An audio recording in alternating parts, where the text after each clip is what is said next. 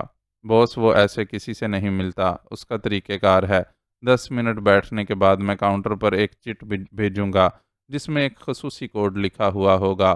Counter boy اس code کے حوالے سے گارڈن سے بات کرے گا، اور پھر وہ ملاقات کا وقت دے گا، تھامس نے جواب دیا، اور گرام نے منہ بنا لیا۔ اسے اب اپنے آپ پر غصہ آ رہا تھا کہ وہ تھامس کی وجہ سے اس فضول چکر میں پڑ گیا کہ اب ایک معمولی سے بدماش سے ملنے کے لیے بھی اسے انتظار کرنا پڑے گا، لیکن وہ خاموش رہا، کیونکہ فوری طور پر اس کے بغیر کوئی چارہ بھی نہ تھا، وہ اکیلا یہاں کچھ بھی نہ کر سکتا تھا۔ وسکی پینے کے بعد تھامس نے ویٹر کو بلا کر ایک چٹ لے آنے کے لیے کہا، اور جب ویٹر نے چٹ لا کر دی تو اس نے اس پر ایک 5 کونے والا ستارہ بنایا، اور اس ستارے کے اندر 110 لکھ کر اس نے وہ چٹ ویٹر کو دے دی کہ وہ اسے کاؤنٹر پر دے دے۔ ویٹر نے ایک نظر چٹ کو دیکھا، اور پھر سر ہلاتا ہوا واپس مڑ گیا۔ اس نے چٹ کاؤنٹر پر دی اور خود دوسرے آرڈر سرو کرنے میں مصروف ہو گیا۔ گرام اور تھامس خاموش بیٹھے رہے۔ 5 منٹ بعد ہی ویٹر واپس آیا۔ آئیے سر، ویٹر نے اس بار مؤدبانہ لہجے میں کہا۔ اوہ، وقت مل گیا، آپ باس یہیں تشریف رکھیں، میں اس سے بات کر کے آپ کو لے جاؤں گا، تھامس نے کرسی سے اٹھتے ہوئے کہا، اور گرام نے سر ہلا دیا۔ تھامس کاؤنٹر پر پہنچا تو کاؤنٹر مین نے ایک کارڈ سا اسے پکڑا دیا، اور تھامس کارڈ لے لیے دائیں طرف بنی ہوئی ایک راہداری میں مڑ گیا۔ گرام خاموش بیٹھا اسے جاتے ہوئے دیکھتا رہا۔ عمران آہستہ آہستہ قدم بڑھاتا اس کھلی کھڑکی کی طرف بڑھتا چلا گیا۔ ابھی وہ کھڑکی کے قریب پہنچا تھا کہ اس کے حساس کانوں میں دور سے ایک عجیب سی آواز سنائی دی۔ اسے یوں محسوس ہوا تھا جیسے کوئی کسی دیوار پر سے جھاڑی پر کودا ہو، کیونکہ بلندی پر سے جھاڑی پر کودنے سے ایک مخصوص آواز پیدا ہوتی ہے۔ عمران تیزی سے آگے بڑھا، اور پھر اس نے آہستہ سے کھڑکی میں جھانکا۔ اسے لمحے دوسری بار پہلی جیسی آواز سنائی دی۔ کمرہ جس کی کھڑکی کھلی ہوئی تھی خالی پڑا ہوا تھا۔ یہ چونکہ آخری کمرے کی کھڑکی تھی، اس کے بعد 5 فٹ چوڑا ایک سائیڈ وے تھا، اور عمران کو آواز بھی اسی سائیڈ وے سے سنائی دی تھی۔ اس لیے عمران تیزی سے عمارت کے آخری سرے تک دوڑتا چلا گیا، اور پھر جب سائیڈ وے پر پہنچا تو اس نے اسی لمحے ایک آدمی کو دیوار پر چڑھ کر دوسری طرف کودتے دیکھا، اور ایک بار پھر وہی جھاڑی پر گرنے کی مخصوص آواز سنائی دی۔ یہ ملحقہ کوٹھی کی درمیانی دیوار تھی۔ عمران تیزی سے آگے بڑھا، اور پھر اس نے اچھل کر دیوار پر ہاتھ رکھے، اور جیسے ہی اس نے بازوؤں کے بل اپنے جسم کو اونچا کیا اور اس کا سر دیوار سے بلند ہوا، اس نے 3 افراد کو ملحقہ کوٹھی کی مخالف دیوار میں موجود ایک دروازہ کھول کر باہر نکلتے دیکھا۔ ان میں سے ایک کے ہاتھ میں بریف کیس تھا۔ عمران ان کی پشت دیکھ کر ہی پہچان گیا کہ یہ وہی تینوں ہیں جو روسیا ہی ہیڈ کوارٹر سے نکل کر یہاں آئے تھے۔ عمران نے واپس چھلانگ لگائی، اور پھر وہ بڑی تیزی سے پھاٹک کی طرف دوڑتا چلا گیا۔ کوٹھی میں چونکہ اور کوئی آدمی موجود نہ تھا، اس لیے وہ بغیر کسی رکاوٹ کے پھاٹک کی چھوٹی کھڑکی کھول کر باہر سڑک پر آ گیا۔ اس نے ادھر ادھر دیکھا لیکن ان تینوں میں سے کوئی بھی سڑک پر نہ تھا۔ عمران کی کار چونکہ کافی فاصلے پر کھڑی تھی، اس لیے عمران نے کار کی طرف جانے کے بجائے پیدل ہی آگے بڑھنا شروع کر دیا۔ اس کالونی کے متعلق اسے معلوم تھا کہ اس کی تمام سائیڈ گلیاں گھوم پھر کر واپس اسی سڑک پر آ نکلتی ہیں، اس لیے وہ تینوں چاہے کتنی ہی دور گلیوں میں گھومتے رہیں، انہوں نے لازماً سڑک پر واپس آنا ہے۔ چنانچہ وہ گلیوں میں گھسنے کی بجائے سڑک پر ہی چلتا ہوا آگے بڑھتا رہا، البتہ وہ سڑک پر موجود کوٹھیوں کی دیواروں کے ساتھ چل رہا تھا، اور پھر اچانک وہ ٹھٹک کر رک گیا۔ اس نے کچھ فاصلے پر ان تینوں کو ایک گلی سے نکل کر سڑک پر آتے دیکھ لیا تھا۔ اسی لمحے ایک ٹیکسی ان کے قریب آ کر رکی اور وہ تینوں اس ٹیکسی میں سوار ہو گئے۔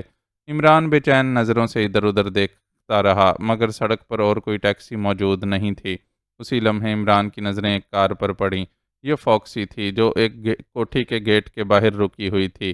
عمران بجلی کی سی تیزی سے فاکسی کار کی طرف بڑھا۔ اس نے اس کے ہینڈل پر ہاتھ رکھا تو اس کے چہرے پر مسکراہٹ ابھر آئی، کیونکہ گیٹ لاک نہ تھا۔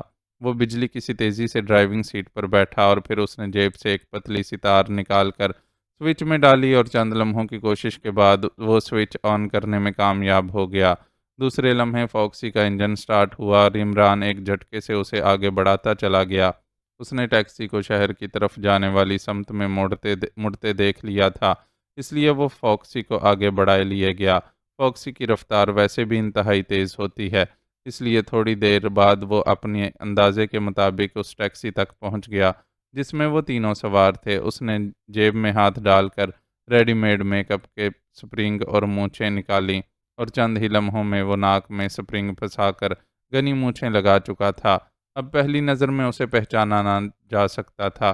اس نے ریڈی میڈ میک اپ اس لیے ضروری سمجھا تھا کہ اسے ان لوگوں کے اس طرح فوری نکل بھاگنے سے اندازہ ہو گیا تھا کہ وہ اسے کوٹھی کے اندر کودتے دیکھ چکے ہیں، ورنہ وہ کاریں چھوڑ کر پھاٹک کی طرف نکلنے کی بجائے یوں ملحقہ کوٹھی کی دیواریں پھاند کر ٹیکسی میں نہ جاتے۔ ریڈی میڈ میک اپ کرنے کے بعد اس نے فاکسی کی رفتار بڑھائی اور پھر وہ اس ٹیکسی کو اوورٹیک کرتا ہوا آگے بڑھتا چلا گیا۔ اس نے کنکھیوں سے ٹیکسی کا جائزہ لیا اور اس کے چہرے پر اطمینان کے تاثرات ابھر آئے، کیونکہ وہی لوگ ٹیکسی میں سوار تھے جن کا تعاقب وہ کر رہا تھا۔ اس نے فاکسی کو کچھ دیر آگے رکھنے کے بعد نامحسوس طور پر دوبارہ پیچھے کر لیا، اور پھر اس نے دو تین کاروں کا مزید فاصلہ دے کر تعاقب کرنا شروع کر دیا۔ مختلف سڑکوں سے گزرنے کے بعد ٹیکسی ایک کیفے کے سامنے رک گئی۔ یہ کیفے ڈی ایگان کی عمارت تھی۔ عمران نے بھی کار کو کیفے کے کمپاؤنڈ میں موڑ دیا اور اسے ٹیکسی سے ذرا فاصلے پر روک دیا۔ اسی لمحے اس نے ایک غیر ملکی کو کرایہ دیتے اور پھر ان تینوں کو کیفے کے اندر جاتے دیکھا۔ عمران کار سے نیچے اترا اور پھر وہ لمبے لمبے ڈگ بھرتا کیفے کے دروازے کی طرف بڑھتا چلا گیا۔ کیفے کے اندر داخل ہوتے ہی اس نے ان تینوں کو ایک طرف میز پر بیٹھے ہوئے دیکھا۔ وہ ویٹر کو آرڈر دے رہے تھے۔ عمران ایک خالی میز کی طرف بڑھ گیا۔ یس سر، آرڈر پلیز، اس کے بیٹھتے ہی ویٹر نے اس کے سر پر سوار ہوتے ہوئے کہا۔ وسکی، عمران نے برا سا منہ بناتے ہوئے کہا۔ ظاہر ہے اس کیفے کا ماحول ہی ایسا تھا کہ یہاں شراب سے ہٹ کر کوئی چیز منگوانا دوسروں کو اپنی طرف متوجہ کرنا تھا۔ وہ تینوں بھی اب اطمینان سے بیٹھے وسکی پی رہے تھے۔ ویٹر نے عمران کے سامنے وسکی کا پیگ رکھ دیا۔ عمران نے ادھر ادھر دیکھا اور پھر اس نے پیگ اٹھا کر اسے یوں منہ سے لگا لیا جیسے وہ واقعی وسکی پی رہا ہو۔ دو تین بار ایسا کرنے کے بعد اس نے بڑی پھرتی سے پیگ میں موجود وسکی کو میز کے سامنے رکھے ہوئے ایک نمائشی گملے میں انڈیل دیا اور جیب سے رومال نکال کر یوں منہ پونچھنے لگا جیسے لبوں اور مونچھوں پر لگی ہوئی وسکی کے قطرے صاف کر رہا ہو۔ اسی لمحے اس نے ان غیر ملکیوں میں سے ایک کو چٹ پر کچھ لکھ کر ویٹر کو دیتے ہوئے دیکھا اور ویٹر سر ہلاتا ہوا کاؤنٹر کی طرف بڑھ گیا۔ اس نے چٹ کاؤنٹر پر دی اور خود دوسری میزوں کی طرف بڑھ گیا، مگر تھوڑی دیر بعد وہ ویٹر اس غیر ملکی کے پاس آیا اور اس نے جھک کر غیر ملکی سے کچھ کہا اور غیر ملکی اپنے ساتھیوں سے کچھ کہہ کر اٹھا اور پھر تیز تیز قدم اٹھاتا کاؤنٹر پر پہنچا۔ کاؤنٹر بوائے نے اسے ایک کارڈ دیا اور وہ غیر ملکی کارڈ لے کر دائیں طرف بنی ہوئی ایک راہداری میں مڑ گیا۔ عمران خاموش بیٹھا رہا۔ تقریباً 5 منٹ بعد ویٹر میز پر بیٹھے ہوئے باقی دو غیر ملکیوں کے پاس آیا اور اس نے جھک کر انہیں کچھ کہا تو اس بار لمبا تڑنگا غیر ملکی اٹھ کھڑا ہوا، جبکہ دوسرا وہیں بیٹھا رہا، اور پھر وہ غیر ملکی لمبے لمبے ڈگ بھرتا کاؤنٹر کی طرف بڑھتا چلا گیا۔ ویٹر اس کی رہنمائی کر رہا تھا۔ کاؤنٹر بوائے نے اس بار پھر ایک کارڈ اس ویٹر کی طرف بڑھا دیا اور پھر ویٹر اسے لیے ہوئے اسی راہداری میں مڑ گیا جدھر پہلا غیر ملکی گیا تھا۔ عمران سوچنے لگا کہ آخر یہاں کیا چکر چل رہا ہے۔ اس کیفے میں وہ پہلی بار آیا تھا، اس لیے اسے معلوم نہ تھا کہ یہاں کیا ہوتا رہتا ہے۔ وہ چند لمحے تو خاموش بیٹھا رہا، پھر وہ کرسی سے اٹھا اور تیز تیز قدم اٹھاتا کاؤنٹر کی طرف بڑھ گیا۔ اس نے بل کے لیے ایک نوٹ میز پر ہی چھوڑ دیا تھا۔ یس سر، کاؤنٹر بوائے نے اسے اپنے قریب آتے دیکھ کر کاروباری انداز میں پوچھا۔ عمران نے جیب میں ہاتھ ڈالا اور پھر ایک کارڈ نکال کر کاؤنٹر کی چکنی سطح پر پھینک دیا۔ مجھے مینیجر سے ملاؤ، عمران نے اس بار تحکمانہ انداز میں کہا۔ کاؤنٹر بوائے نے کارڈ اٹھا کر پڑھا تو وہ بری طرح چونک پڑا۔ کارڈ پر ڈپٹی ڈائریکٹر سینٹرل انٹیلیجنس کے الفاظ صاف پڑھے جاتے تھے۔ عمران ہوٹلوں اور کیفوں کے لیے یہی کارڈ استعمال کرتا تھا۔ یس سر، فرمائیے سر، کاؤنٹر بوائے نے بوکھلائے ہوئے لہجے میں کہا۔ مینیجر سے ملاؤ، عمران نے غراتے ہوئے کہا۔ سر وہ مصروف ہیں، میں معلوم کرتا ہوں سر، کاؤنٹر بوائے نے کہا اور پھر اس نے ٹیلی فون کی طرف ہاتھ بڑھایا۔ سنو، عمران نے اسے روکتے ہوئے کہا۔ یس سر، کاؤنٹر بوائے نے پریشان لہجے میں پوچھا۔ کیا نام ہے ان کا؟ عمران نے کاؤنٹر بوائے کی آنکھوں میں دیکھتے ہوئے پوچھا۔ گارڈن سر، ان کا نام گارڈن ہے، وہ مالک بھی ہیں اور مینیجر بھی۔ ویسے سر آپ کے محکمہ کے سپرنٹینڈنٹ فیاض ان کے گہرے دوست ہیں، کاؤنٹر بوائے نے جواب دیا۔ او اچھا اچھا، تم نے مجھے پہلے بتایا ہوتا، عمران نے یوں اطمینان کا سانس لیتے ہوئے کہا جیسے سپر فیاض جو رشوت کی رقم ان سے حاصل کرتا ہے وہ اس کا باقاعدہ حصہ دار ہو۔ اور عمران کے چہرے کے تاثرات دیکھ کر کاؤنٹر بوائے کے چہرے پر موجود پریشانی کے تاثرات بھی اطمینان میں بدل گئے۔ سنو، کیا تم ان غیر ملکیوں کو جانتے ہو جو ابھی ابھی تم سے کارڈ لے کر گئے ہیں؟ عمران نے سرگوشیانہ انداز میں کہا۔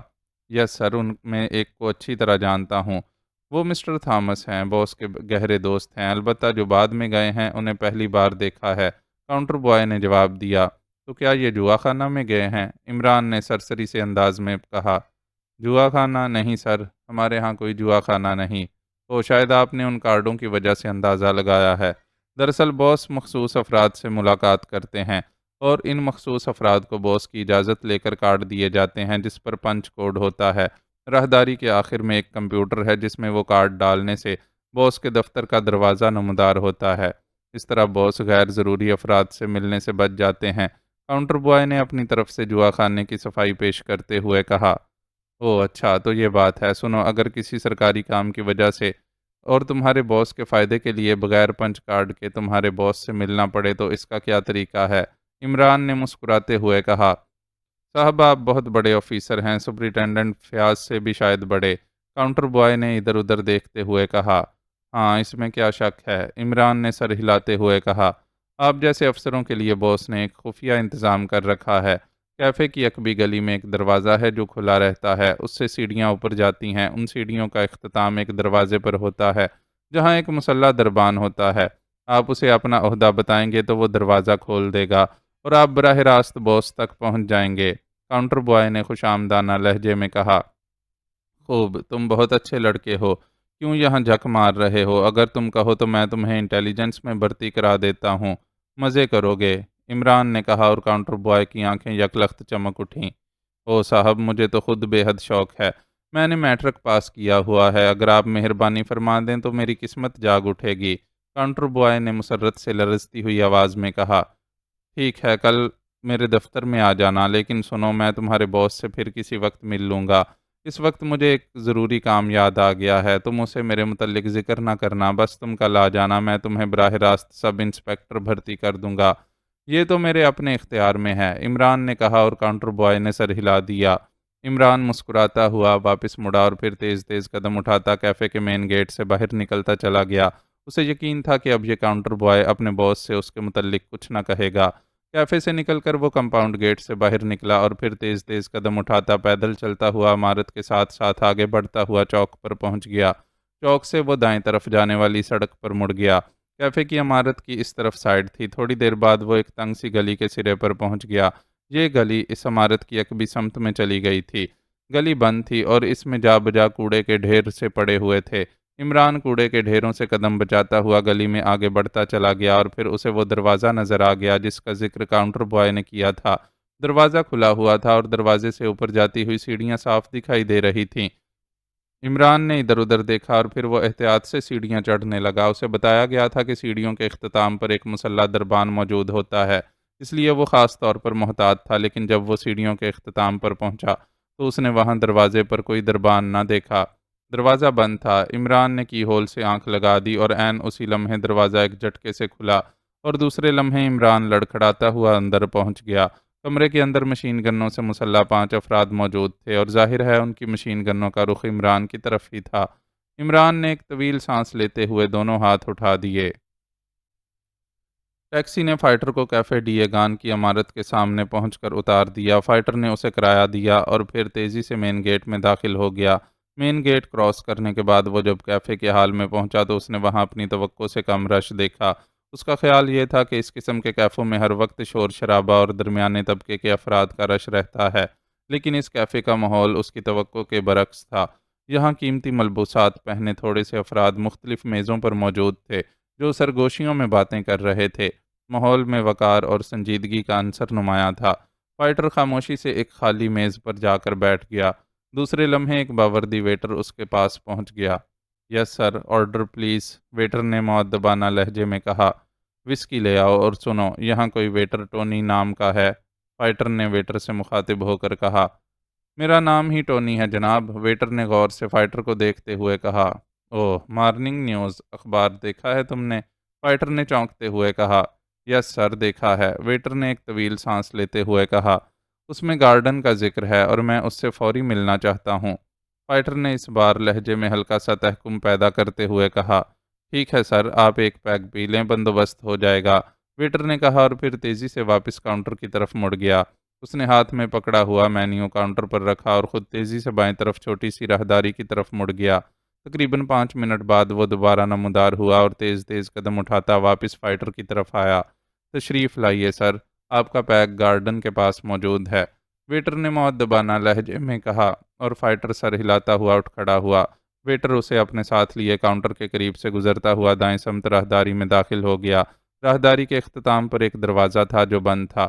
ٹونی نے دروازے کی سائڈ میں لگے ہوئے سوئچ بورڈ پر موجود ایک بٹن کو دبایا تو دروازہ کھلتا چلا گیا۔ ٹونی نے فائٹر کو اندر آنے کا اشارہ کیا اور پھر وہ دونوں دروازے میں داخل ہو گئے۔ یہ ایک چھوٹا سا کمرہ تھا۔ دروازہ بند کر کے ٹونی نے اندر موجود سوئچ بورڈ کا ایک بٹن دبایا تو کمرہ لفٹ کی طرح اوپر چڑھتا چلا گیا، لیکن جلد ہی اس کی حرکت بند ہو گئی اور اس کے ساتھ ہی دروازہ خود بخود کھل گیا۔ اب وہ دونوں ایک اور راہداری میں آ گئے۔ اس راہداری کے اختتام پر خالی دیوار تھی۔ ٹونی نے دیوار پر اپنا ہاتھ رکھ کر اسے مخصوص انداز میں 3 بار دبایا تو دیوار درمیان سے 2 حصوں میں تقسیم ہو کر مخالف سمتوں میں ہٹتی چلی گئی۔ تشریف لے جائیے سر، باس آپ کے منتظر ہیں، ٹونی نے ایک قدم پیچھے ہٹتے ہوئے کہا اور فائٹر سر ہلاتا ہوا اندر داخل ہو گیا۔ یہ ایک خاصا بڑا کمرہ تھا جس کے درمیان میں رکھی ہوئی ایک بڑی سی میز کے پیچھے ایک ادھیڑ عمر مگر صحت مند جسم کا مالک ایک شخص بیٹھا ہوا تھا۔ فرمائیے، کیا حکم ہے؟ ادھیڑ عمر نے غور سے فائٹر کو دیکھتے ہوئے کہا۔ مارننگ نیوز، فائٹر نے اس کے قریب جاتے ہوئے کہا۔ اوہ، اپنا تعارف کرائیے، ادھیڑ عمر نے چونکتے ہوئے کہا۔ Fighter, agent number 1، long range, fighter نے الفاظ کو چباتے ہوئے کہا اور اس کے الفاظ جیسے ادھیڑ عمر پر بم کی طرح گرے۔ وہ ایک جھٹکے سے اٹھ کھڑا ہوا۔ اوہ سر، آپ، ویلکم سر، میری خوش قسمتی ہے سر کہ آپ سے ملاقات ہو گئی۔ مجھے ابھی تھوڑی دیر پہلے باس نے کال کیا تھا لیکن کوڈ اور تعارف ضروری تھا سر، امید ہے آپ محسوس نہیں کریں گے۔ ادھیڑ عمر کے لہجے میں انتہائی عاجزی شامل ہو گئی۔ ظاہر ہے ایک تو لانگ رینج کا نام ہی کافی تھا اور پھر اس کا ایجنٹ نمبر 1 فائٹر تو پورے روسیا کے لیے ہیرو ہونے کے ساتھ ساتھ فائٹر کے کارنامے بھی ایسے تھے کہ لوگ اس کے نام سے ہی دہشت زدہ ہو جاتے تھے۔ تم نے اچھا خاصا سیٹ اپ کر رکھا ہے یہاں، فائٹر نے کرسی پر بیٹھتے ہوئے کہا۔ یس سر، کرنا پڑتا ہے سر، ادھیڑ عمر گارڈن نے مؤدبانہ لہجے میں جواب دیتے ہوئے کہا۔ گڈ، مجھے خوشی ہے یہ تمام سیٹ اپ دیکھ کر۔ اس سیٹ اپ سے اندازہ ہوتا ہے کہ تمہاری کارکردگی یقیناً اچھی ہوگی، فائٹر نے سر ہلاتے ہوئے کہا۔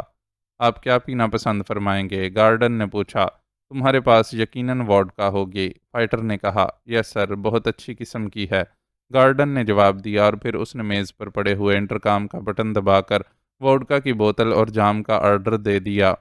میرے لیے کیا احکامات ہیں سر؟ گارڈن نے آرڈر دینے کے بعد پوچھا۔ یہاں ایک ایکریمین ایجنٹ کام کرتا ہے تھامس، کیا تم اسے جانتے ہو؟ فائٹر نے پوچھا۔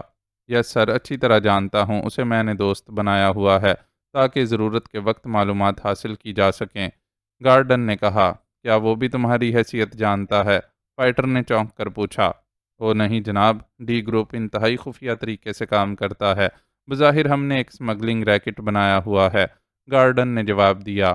گوڈ، اس تھامس کے پاس اکریمیا کا ایک ٹاپ ایجنٹ گرام آیا ہوا ہے، میں نے ان کا ہیڈ کوارٹر تو تباہ کر دیا ہے، لیکن تھامس اور گرام دونوں نکل گئے ہیں۔ مجھے دراصل اس گرام کو اغوا کرانا ہے تاکہ میں اس سے ایک راز حاصل کر سکوں۔ اس راز کے حصول کے بعد ہی آئندہ مشن مکمل کیا جا سکتا ہے، فائٹر نے کہا۔ تھامس اور گرام دونوں کو سر ٹریپ کرنا ہے یا صرف گرام کو؟ گارڈن نے پوچھا۔ اگر دونوں آ جائیں تو زیادہ بہتر ہے، ورنہ گرام تو لازمی ہے، فائٹر نے جواب دیا۔ ٹھیک ہے سر، میں آج ہی کام شروع کر دیتا ہوں، آپ یقین کریں کہ آپ کی توقع سے پہلے ہی دونوں ٹریپ ہو جائیں گے۔ گرام کو تو میں نہیں جانتا، اس لیے پہلے تھامس کو کور کرنا ہوگا، پھر اس سے گرام کا پتہ کرنا پڑے گا، گارڈن نے جواب دیا۔ اسی لمحے دروازہ کھلا اور وہی ٹونی وارڈکا کی بوتل اور جام ٹرے میں رکھے اندر آیا، اور اس نے بڑے مؤدبانہ انداز میں بوتل اور جام فائٹر کے سامنے رکھ دیا اور خود تیز تیز قدم اٹھاتا واپس چلا گیا۔ گارڈن نے جام بنا کر فائٹر کی طرف بڑھایا اور فائٹر نے جام لے کر اس کی چسکیاں لینی شروع کر دیں۔ اس کے چہرے پر ایسے تاثرات پھیلنے لگے جیسے بڑی مدت کے بعد اسے اپنی پسندیدہ چیز ملی ہو۔ اسی لمحے کاؤنٹر سے موسیقی سی بلند ہوئی اور گارڈن نے چونک کر انٹرکام کی طرف دیکھا۔ یس، گارڈن نے تحکمانہ لہجے میں کہا، باس 5 کارنر سٹار نمبر 110 آپ سے ملنا چاہتا ہے۔ دوسری طرف سے ایک آواز ابھری۔ اوہ، کہاں ہے وہ؟ گارڈن نے بری طرح چونکتے ہوئے پوچھا۔ سر کیفے میں موجود ہے، اس کے ساتھ 2 آدمی اور بھی موجود ہیں، دوسری طرف سے کہا گیا۔ اوہ، اسے روم نمبر 4 میں پہنچا دو، میں وہیں آ رہا ہوں، گارڈن نے کہا اور انٹرکام کا بٹن آف کر دیا۔ کمال ہو گئی جناب، تھامس آ گیا ہے، گارڈن نے فائٹر سے مخاطب ہو کر کہا۔ تھامس؟ مگر 5 کارنر سٹار نمبر 110 کا کیا مطلب؟ کیا وہ تمہاری تنظیم کا رکن ہے؟ فائٹر نے چونکتے ہوئے پوچھا۔ رکن تو نہیں جناب، لیکن میں نے شناخت کے لیے خاص دوستوں کے ساتھ کوڈ مقرر کیا ہوا ہے، ہم بحیثیت تنظیم اس کے ایسے کام رقم لے کر دیتے ہیں جس سے روسیا کو کوئی دلچسپی نہ ہو، گارڈن نے جواب دیا۔ چلو اچھا ہوا وقت بچ گیا، فائٹر نے سر ہلاتے ہوئے کہا۔ اس کے ساتھ 2 آدمی اور ہیں، میں دیکھتا ہوں سر، ہو سکتا ہے گرام بھی ساتھ ہو، گارڈن نے کرسی سے اٹھتے ہوئے کہا۔ اسے کہاں ملو گے؟ کہاں ہے؟ فائٹر نے کہا۔ سر ملحقہ کمرے میں سر، گارڈن نے جواب دیا اور فائٹر نے سر ہلا دیا۔ گارڈن اٹھ کر اپنی پشت پر بنے ہوئے ایک دروازے کو کھول کر کمرے سے باہر چلا گیا۔ فائٹر خاموش بیٹھا ووڈکا کے جام پیتا رہا۔ تقریباً 10 منٹ بعد دروازہ کھلا اور گارڈن اندر داخل ہوا۔ اس کا چہرہ مسرت سے کھلا پڑ رہا تھا۔ ویری گڈ نیوز سر، واقعی اس کے ساتھ گرام ہے سر، اس نے مجھے بتایا ہے کہ اس کا ایک خاص آدمی اکریمیا سے آیا ہے، اس کا باس ہے، اور وہ مجھ سے کسی خاص شخصیت کو اغوا کرانا چاہتا ہے، گارڈن نے کہا۔ کیا اس نے خود گرام کا نام لیا ہے؟ فائٹر نے پوچھا۔ نو سر، نام تو اس نے نہیں لیا، لیکن میرا اندازہ یہی ہے، گارڈن نے جواب دیا۔ کیا ایسی صورت ہو سکتی ہے کہ میں یہ چیک کر سکوں کہ وہ کسے اغوا کرانا چاہتے ہیں؟ کیونکہ ہو سکتا ہے اس طرح ہمارے مشن کے لیے کوئی اہم کلو حاصل ہو جائے، فائٹر نے کہا۔ کیا گرام یا تھامس آپ سے واقف ہیں کسی بھی حیثیت سے؟ گارڈن نے پوچھا۔ ہاں، گرام تو اچھی طرح جانتا ہے اور ہو سکتا ہے تھامس بھی جانتا ہو، فائٹر نے کہا۔ تو سر میں ان سے بات چیت کرتا ہوں، ٹونی کو میں آپ کے پاس بھیج دیتا ہوں، وہ ٹیلی رینج آپ کو پہنچا دے گا، اس کے ذریعے آپ روم نمبر 4 میں ہونے والی کارروائی کو دیکھ بھی سکیں گے اور بات چیت سن بھی لیں گے، گارڈن نے کہا۔ ٹھیک ہے، بہرحال اب انہیں واپس نہیں جانا چاہیے، فائٹر نے کہا۔ بے فکر رہیں جناب، اب یہ واپس نہیں جا سکیں گے، ان کا تیسرا ساتھی باہر ہے، میں اس کا بھی بندوبست کر دوں گا، گارڈن نے کہا اور پھر واپس اسی دروازے کی طرف بڑھ گیا۔ تھامس نے کارڈ لیا اور پھر وہ تیزی سے راہداری میں سے ہوتا ہوا آگے بڑھتا چلا گیا۔ راہداری کے اختتام سے پہلے دیوار کے ساتھ ایک کمپیوٹر نمائن مشین نصب تھی۔ تھامس نے وہ کارڈ اس مشین میں بنے ہوئے ایک خانے میں ڈال دیا۔ کارڈ مشین میں پہنچتے ہی ہلکی سی سیٹی کی آواز بلند ہوئی اور پھر کھٹاک سے اس کا نچلا خانہ کھلا اور اس میں سے ایک کارڈ نکل آیا۔ تھامس نے وہ کارڈ اٹھا لیا، اس پر 4 کا ہندسہ لکھا ہوا تھا۔ تھامس سر ہلاتا ہوا مڑا اور پھر اس نے اسی راہداری میں کمروں کے دروازوں کو دیکھنا شروع کر دیا۔ ایک دروازے پر 4 کا ہندسہ لکھا ہوا تھا۔ اس نے کارڈ کو دروازے پر بنے ہوئے ایک چھوٹے سے چوکھٹے پر رکھا اور پھر انگلیوں سے اسے دبا دیا۔ کھٹاک کی آواز سے وہ چوکھٹا ہٹ گیا اور کارڈ غائب ہو گیا۔ تھامس چونکہ پہلے بھی یہاں آتا رہتا تھا، اس لیے وہ یہاں کے طریقہ کار سے اچھی طرح واقف تھا۔ چند لمحوں بعد دروازہ خود بخود کھلتا چلا گیا۔ تھامس نے اندر قدم رکھا۔ یہ ایک طویل گیلری تھی اس کے اختتام پر سپاٹ دیوار تھی، لیکن جب تھامس اس دیوار کے قریب پہنچا تو دیوار درمیان سے پھٹ کر اطراف میں ہٹتی چلی گئی۔ اب سیڑھیاں نیچے جاتی نظر آ رہی تھیں۔ تھامس سیڑھیاں اتر کر ایک خاصے بڑے کمرے میں پہنچ گیا۔ اس کمرے میں ایک بڑی میز اور اس کے گرد 10 کے قریب کرسیاں رکھی ہوئی تھیں۔ تھامس نے بڑے اطمینان سے ایک کرسی کھینچی اور پھر اس پر بیٹھ گیا۔ چند لمحوں بعد شمالی دیوار میں ایک دروازہ کھلا اور گارڈن اندر آیا۔ اوہو مسٹر تھامس، آج آپ ادھر کیسے بھول آئے؟ گارڈن نے اندر داخل ہوتے ہی بڑے بے تکلفانہ انداز میں کہا۔ یار ایک کام آن پڑا ہے تم سے، ورنہ تمہاری یہ بھول بھلیوں سے میں بہت گھبراتا ہوں۔ تھامس نے اٹھ کر گارڈن کا استقبال کرتے ہوئے کہا اور گارڈن بے اختیار ہنس پڑا۔ اس نے تھامس سے مصافحہ کرتے ہوئے قدرے رازدارانہ لہجے میں کہا، یار یہ بھول بھلیاں بنا کر اور اس میں لوگوں کو گزار کر مجھے بڑا لطف آتا ہے۔ ایک تو سسپینس سا پیدا ہو جاتا ہے اور دوسرا آنے والے پر خواہ روب پڑ جاتا ہے، گارڈن نے کہا، اور اس بار تھامس ہنس پڑا اور پھر وہ دونوں آمنے سامنے بیٹھ گئے۔ ہاں اب بتاؤ میرے یار کو کیا کام آن پڑا ہے؟ گارڈن نے سنجیدہ ہوتے ہوئے کہا۔ کام تو معمولی سا ہے، پہلے میں ایک آدمی سے تمہارا تعارف کرانا چاہتا ہوں، سمجھ لو کہ یہ میرا باس ہے، اکریمیا سے آیا ہے۔ تھامس نے کہا۔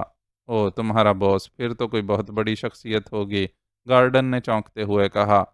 ہاں نمبر 1 آدمی ہے، اور سنو اس کو عزت و تکریم ملنی چاہیے، تھامس نے سر ہلاتے ہوئے کہا۔ تم بے فکر رہو، تمہارا باس خوش ہو جائے گا، لیکن کام کیا ہے یہ بھی تو بتاؤ، گارڈن نے کہا۔ ایک خاص شخصیت کو اغوا کرانا ہے، تم فکر نہ کرو، جو معاوضہ تم کہو گے تمہیں ادا کر دیا جائے گا، لیکن کام انتہائی رازداری سے ہونا چاہیے۔ یہ تمہاری طرز کا اغوا نہیں ہے کہ رقم لے کر چھوڑ دیا، یہ حکومتی مسئلے ہیں، تھامس نے کہا۔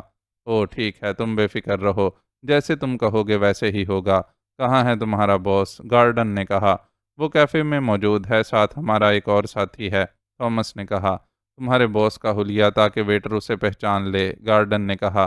وہ لمبے قد کا ہے، دوسرا چھوٹے قد کا ہے، تھامس نے کہا، اور گارڈن نے سر ہلا دیا اور کرسی سے اٹھ کھڑا ہوا۔ ٹھیک ہے میں ان کو بلواتا ہوں اور کچھ پینے پلانے کا بھی سامان کرتا ہوں، گارڈن نے اٹھتے ہوئے کہا، اور پھر وہ اسی دروازے سے باہر نکل گیا۔ تھامس خاموش بیٹھا رہا۔ اب اس کے چہرے پر اطمینان کے تاثرات ابھر آئے تھے۔ اسے یقین ہو گیا تھا کہ اب وہ اپنے مشن میں کامیاب ہو جائیں گے، کیونکہ وہ گارڈن کے وسائل کو اچھی طرح جانتا تھا۔ اس کے لیے سیکرٹری کو اغوا کرانا کوئی مشکل ہی نہ تھا۔ تقریباً 5 منٹ بعد وہی دروازہ کھلا جس میں سے تھامس اندر آیا تھا، اور اس میں سے گرام اندر داخل ہوا۔ اس کے چہرے پر تعجب کے آثار نمایاں تھے۔ تھامس اسے دیکھتے ہی اٹھ کھڑا ہوا۔ آئیے باس، میری بات ہو گئی ہے، کام ہو جائے گا، تھامس نے کہا۔ بڑے حیرت انگیز انتظامات ہیں یہاں کے، مجھے تو لگتا ہے کہ یہ لوگ عام قسم کے مجرم نہیں ہیں، گرام نے کرسی پر بیٹھتے ہوئے کہا۔ بہت منظم تنظیم ہے باس، تھامس نے خوش ہو کر کہا۔ اسی لمحے اندرونی دروازہ کھلا اور گارڈن اندر داخل ہوا۔ خوش آمدید جناب، میرا نام گارڈن ہے، گارڈن نے اندر آتے ہی مسکراتے ہوئے کہا۔ اس کا چہرہ کھلا پڑ رہا تھا۔ اس نے بڑے احترام بھرے انداز میں گرام سے مصافحہ کے لیے ہاتھ بڑھایا۔ گرام نے بھی جواب میں اس سے مصافحہ کیا۔ میرا نام جانسن ہے، تھامس نے آپ کی بڑی تعریف کی تھی، گرام نے مسکراتے ہوئے کہا۔ آپ بے فکر رہیں جناب، آپ کو ہم سے کوئی شکایت نہ ہوگی، گارڈن نے کرسی پر بیٹھتے ہوئے کہا۔ اسی لمحے بیرونی دروازہ کھلا اور ایک ویٹر اندر داخل ہوا۔ اس کے ہاتھ میں ٹرے تھی جس میں ایک بوتل اور 2 پیگ موجود تھے۔ اس نے بوتل اور پیگ میز پر رکھے اور پھر بوتل کھول کر اس نے شراب دونوں جاموں میں ڈالی اور ایک ایک جام بڑے احترام بھرے انداز میں تھامس اور گرام کی طرف بڑھا دیا۔ لیجیے جناب، یہ ہمارے اسٹاک کی سب سے بہترین شراب ہے، مجھے یقین ہے آپ اس سے لطف اندوز ہوں گے، گارڈن نے کہا۔ آپ؟ گرام نے چونکتے ہوئے کہا۔ آپ لیجیے، مجھے ڈاکٹر نے منع کیا ہوا ہے، مجھے گارڈس کی بیماری ہے، گارڈن نے جان بوجھ کر ایک غلط سا نام بول دیا تاکہ یہ لوگ اسے سمجھ ہی نہ سکیں، اور وہی ہوا، دونوں نے ہی سر ہلا دیا۔ کیا آپ مجھے وہ نام بتائیں گے جس کا اغوا آپ کرانا چاہتے ہیں؟ گارڈن نے کہا۔ سیکرٹری وزارت سائنسی ریسرچ جاں باز، تھامس نے شراب کی چسکی لیتے ہوئے کہا۔ ٹھیک ہے، ان کا پتہ دے دیں، کام ہو جائے گا، گارڈن نے یوں سرسری سے لہجے میں جواب دیا جیسے اس کے لیے یہ کوئی مسئلہ ہی نہ ہو۔ پھر اس سے پہلے کہ تھامس یا گرام جواب دیتے، اچانک میز پر پڑے ہوئے انٹرکام کی سیٹی بج اٹھی۔ گارڈن نے چونک کر ریسیور اٹھایا۔ یس، گارڈن نے حیرت بھرے لہجے میں کہا، کیونکہ اسے یہاں کسی کال کے آنے کی توقع نہ تھی۔ باس، آپ کے لیے کاؤنٹر سے اہم اطلاع ہے، دوسری طرف سے کہا گیا۔ اوہ اچھا، میں آ رہا ہوں، گارڈن نے کہا اور ریسیور رکھ کر وہ اٹھ کھڑا ہوا۔ آپ مجھے چند منٹ کی اجازت دیں، میں آ رہا ہوں، گارڈن نے کہا اور پھر تیز تیز قدم اٹھاتا وہ دروازے کی طرف مڑ گیا۔ تھامس اور گرام نے حیرت سے ایک دوسرے کو دیکھا، کیونکہ گارڈن کے چہرے پر یکلخت پریشانی کے آثار نمایاں ہو گئے تھے۔ ان کا کوئی اپنا مسئلہ ہوگا، تھامس نے سر ہلاتے ہوئے کہا۔ ان کے جام ختم ہو چکے تھے اور پھر تھامس نے دوبارہ جام بھرنے کے لیے بوتل کی طرف ہاتھ بڑھایا، لیکن اچانک اس کے جسم کو ایک زوردار جھٹکا لگا اور اس کے ساتھ ہی اس کا جسم میز پر ہی جھکتا چلا گیا۔ کیا ہوا؟ گرام تیزی سے تھامس کی طرف مڑا، مگر مڑتے ہی اس کے جسم کو بھی ایک زوردار جھٹکا لگا اور پھر اس نے اپنے آپ کو سنبھالنے کی بہت کوشش کی، لیکن اس کے ذہن پر یک لخت سیاہ چادر چھا گئی اور پھر وہ دڑام سے فرش پر گر گیا۔ وہ بے ہوش ہو چکا تھا۔ گارڈن روم نمبر 4 سے نکل کر راہداری میں ہوتا ہوا دوبارہ اپنے دفتر میں پہنچ گیا، جہاں فائٹر میز پر رکھے ہوئے ٹیلی رینج کی سکرین پر روم نمبر 4 کا منظر دیکھ رہا تھا۔ یہ گرام ہے، فائٹر نے گارڈن کو دیکھتے ہوئے کہا۔ یہ ابھی بے ہوش ہو جائیں گے سر، گارڈن نے کہا اور پھر اس نے میز پر پڑے ہوئے ایک ٹیلی فون کا ریسیور اٹھا لیا۔ ارے واہ، واقعی یہ دونوں ہی گر گئے ہیں، فائٹر نے مسرت بھرے لہجے میں کہا۔ یس، گارڈن سپیکنگ، گارڈن نے فائٹر کی طرف توجہ کیے بغیر کہا۔ چراغ بول رہا ہوں جناب، ابھی ابھی میرے پاس علی عمران پہنچا تھا۔ اس نے مجھے کارڈ دکھایا جس میں کسی اجنبی نام کے ساتھ ڈپٹی ڈائریکٹر سینٹرل انٹیلیجنس لکھا ہوا تھا، لیکن باس میں اسے اچھی طرح جانتا ہوں۔ وہ ان دو غیر ملکیوں کی طرف سے مشکوک تھا جنہیں کارڈ دے کر اندر بھیجا گیا تھا۔ وہ بغیر کارڈ کے آپ سے ملنا چاہتا تھا۔ میں اس کا مقصد سمجھ گیا تھا، اس لیے میں نے اسے عقبی طرف بھیج دیا ہے تاکہ وہ آسانی سے ٹریپ کیا جا سکے، دوسری طرف سے کہا گیا۔ اوہ، اس کا مطلب ہے کہ وہ ان غیر ملکیوں کا تعاقب کرتا ہوا آیا ہے۔ ٹھیک ہے، میں سنبھال لوں گا، گارڈن نے کہا اور اس نے ٹیلی فون کا ریسیور رکھا اور پھر انٹرکام کا ریسیور اٹھا کر ایک نمبر کو پریس کر دیا۔ گارڈن بول رہا ہوں، ایک خطرناک آدمی عمران بیک ٹریپ میں آ رہا ہے، اسے احتیاط سے کور کیا جائے، گارڈن نے کہا۔ یس سر، دوسری طرف سے کہا گیا اور گارڈن نے ریسیور رکھ دیا۔ یہ علی عمران کون ہے؟ فائٹر نے گارڈن سے پوچھا۔ یہ پاک ایشیا کا سب سے خطرناک آدمی ہے، مقامی سیکرٹ سروس سے اس کا گہرا تعلق ہے اور یہ تھامس اور گرام کا تعاقب کرتا ہوا یہاں آیا ہے، گارڈن نے جواب دیا۔ اس کے چہرے پر تشویش کے آثار نمایاں تھے۔ اوہ، تو یہ وہی علی عمران ہے جس کا نام ہر جگہ مشہور ہے۔ چلو اچھا ہے، آج اس کا بھی خاتمہ ہو جائے گا، فائٹر نے ایک جھٹکے سے اٹھتے ہوئے کہا۔ مگر سر، یہ شخص حد سے زیادہ چالاک اور عیار ہے، میرا خیال ہے کہ اس کے ساتھی یقیناً کیفے سے باہر ہوں گے، گارڈن نے کہا۔ تو کیا ہوا، اس کے ساتھیوں کو اس کی لاش بھی نہیں مل سکے گی؟ تمہارے پاس برقی بھٹی نہیں ہے؟ فائٹر نے شفاق لہجے میں کہا۔ جی ہاں ہے، پھر میں اسے گولی مارنے کا حکم دے دوں، گارڈن نے کہا۔ ابھی نہیں، پہلے اسے گرفتار کرو، میں اس سے باتیں کرنا چاہتا ہوں، میں نے اس کی ہر جگہ تعریف سنی ہے، میں دیکھنا چاہتا ہوں کہ یہ کیسا آدمی ہے، فائٹر نے کہا۔ ٹھیک ہے، پھر اسے گیس روم میں بھیجنا پڑے گا، ورنہ اس کا قابو آنا مشکل ہے، گارڈن نے کہا اور اس نے ایک بار پھر ریسیور اٹھا کر انٹرکام کا بٹن پریس کیا۔ عمران کے بارے میں کیا رپورٹ ہے؟ گارڈن نے پوچھا۔ وہ اس وقت سیڑھیاں چڑھ رہا ہے، بہت محتاط نظر آ رہا ہے، دوسری طرف سے کہا گیا۔ اسے کور کر کے فوری طور پر گیس روم میں دھکیل دو، اچھی طرح چیک کر لینا، جب یہ بے ہوش ہو جائے تو اسے بلیک روم میں بھجوا کر مجھے کال کرنا، گارڈن نے کہا اور دوسری طرف سے یس سر کے الفاظ سن کر اس نے ریسیور رکھ دیا۔ میرا خیال ہے آپ گرام پر تشدد کریں گے تبھی اس سے راز حاصل ہو سکے گا، گارڈن نے فائٹر سے مخاطب ہو کر کہا۔ ظاہر ہے گرام جیسا آدمی آسانی سے تو کچھ نہیں اگل سکتا، فائٹر نے سر ہلاتے ہوئے کہا۔ تو پھر ان دونوں کو بھی میں بلیک روم میں پہنچوا دیتا ہوں تاکہ ان کے بچ نکلنے کے 1% بھی چانس باقی نہ رہے، اور پھر وہاں تشدد کے ہر قسم کے آلات موجود ہیں، گارڈن نے کہا اور فائٹر نے سر ہلا دیا۔ گارڈن نے ٹیلی فون کا ریسیور اٹھایا اور تیزی سے نمبر ڈائل کرنے شروع کر دیے۔ رابطہ قائم ہوتے ہی اس نے کسی کو تھامس اور گرام کے متعلق تفصیلی احکامات دینے شروع کر دیے۔ سر، اس علی عمران کو آپ زیادہ مہلت نہ دیں، یہ شخص انتہائی خطرناک ہے، گارڈن نے فائٹر سے مخاطب ہو کر کہا۔ کیا تم اس سے پہلے ٹکرا چکے ہو؟ فائٹر نے چونک کر پوچھا۔ نہیں جناب، آج تک ایسا موقع کبھی نہیں آیا، کیونکہ ہم انتہائی خفیہ کارروائی کرتے ہیں اور ویسے بھی عام تنظیموں کی لائن پر یہ کام نہیں کرتا، لیکن اس کے متعلق جو رپورٹیں ہمیں ملتی رہتی ہیں وہ انتہائی خطرناک ہیں۔ آج پہلی بار اس نے ہمارے کیفے کا رخ کیا ہے، یہ تو کاؤنٹر پر بیٹھا ہوا آدمی اسے پہچانتا تھا، ورنہ شاید ڈپٹی ڈائریکٹر انٹیلیجنس کے کارڈ سے ہم مار کھا جاتے۔ گارڈن نے جواب دیا، تم بے فکر رہو اور سنو، میرے سامنے ایسی باتیں نہ کیا کرو۔ فائٹر کے لیے یہ سب لوگ مکھیوں کی سی حیثیت رکھتے ہیں۔ فائٹر نے برا سا منہ بناتے ہوئے کہا، او سوری سر، میں آئندہ خیال رکھوں گا سر۔ گارڈن نے ندامت بھرے لہجے میں کہا۔ ظاہر ہے فائٹر ان کے ملک کا نمبر 1 ایجنٹ تھا۔ تھوڑی دیر بعد میز پر پڑے ہوئے ٹیلی فون کی گھنٹی بج اٹھی اور گارڈن نے ریسیور اٹھا لیا۔ گارڈن سپیکنگ، گارڈن نے تحکمانہ لہجے میں کہا۔ آپ کے حکم کی تعمیل ہو چکی ہے جناب۔ عمران کو بلیک روم میں پہنچا دیا گیا ہے، دوسری طرف سے کہا گیا۔ اسے چیک کر لیا تھا کہ وہ واقعی بے ہوش ہے؟ گارڈن نے چونک کر پوچھا۔ یس سر، میں نے خود اس کی نبض چیک کی ہے، دوسری طرف سے کہا گیا۔ اوکے، گارڈن نے اطمینان کا طویل سانس لیتے ہوئے ریسیور رکھ دیا۔ اسی لمحے انٹرکام سے موسیقی کی آواز ابھری اور گارڈن نے انٹرکام کا بٹن پریس کر دیا۔ یس، گارڈن نے کرخت لہجے میں کہا۔ روم نمبر 4 کے دونوں آدمی بلیک روم میں پہنچ چکے ہیں سر، دوسری طرف سے مؤدبانہ لہجے میں کہا گیا۔ اوکے، گارڈن نے کہا اور انٹرکام کا بٹن پریس کر دیا۔ سر، یہ تینوں بلیک روم میں پہنچ چکے ہیں، گارڈن نے فائٹر سے مخاطب ہو کر کہا۔ تم نے گرام اور تھامس کے تیسرے ساتھی کا ذکر کیا تھا، فائٹر نے کہا۔ او سر، اس کے متعلق میں نے پہلے ہی احکامات دے دیے تھے، وہ گارڈ روم میں ہوگا، تہہ خانے میں، اگر وہ اہم ہو تو اسے بھی یہیں بلیک روم میں منگوا لیں، گارڈن نے کہا۔ نہیں، پہلے میں ان تینوں سے بات کر لوں، اس کے بعد دیکھیں گے، فائٹر نے سر ہلاتے ہوئے کہا۔ ٹھیک ہے سر، آئیے سر، گارڈن نے کہا اور پھر وہ دروازے کی طرف بڑھنے لگا۔ فائٹر اس کے پیچھے تھا۔ سنو، میں ڈپٹی ڈائریکٹر سینٹرل انٹیلیجنس ہوں، عمران نے کمرے میں داخل ہو کر ہاتھ اٹھاتے ہوئے کہا۔ تم جو کوئی بھی ہو، ہمیں اس کی پرواہ نہیں ہے، یہ بات تم باس کو بتانا، ایک مشین گن بردار نے جواب دیا۔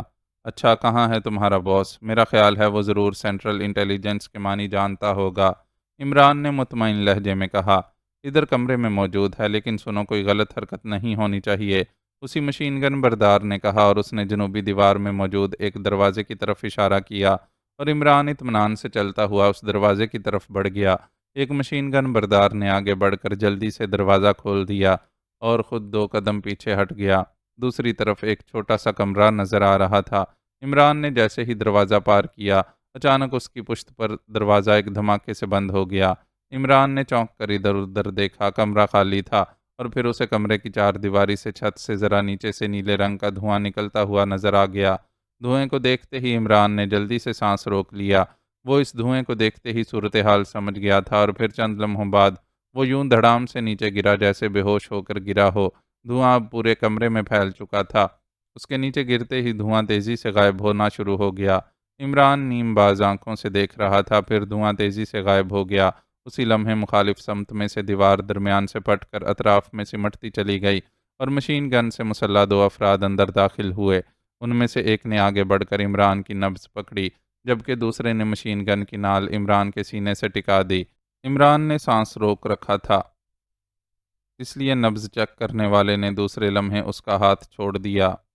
یہ بے ہوش ہے، اسے اٹھا کر بلیک روم میں پہنچا دو، نبض چیک کرنے والے نے کہا اور دوسرے نے سر ہلاتے ہوئے مشین گن اپنے کاندھے سے لٹکائی اور پھر جھک کر عمران کو اٹھا کر اپنے کاندھے پر لادا اور واپس مڑ گیا۔ نبض چیک کرنے والا اس کے پیچھے تھا۔ عمران نے اپنا جسم مکمل طور پر ڈھیلا چھوڑا ہوا تھا۔ دروازہ کراس کر کے وہ ایک راہداری میں سے ہوتے ہوئے ایک چھوٹے سے کمرے میں پہنچے اور پھر یہ کمرہ کسی لفٹ کی طرح نیچے اترتا چلا گیا۔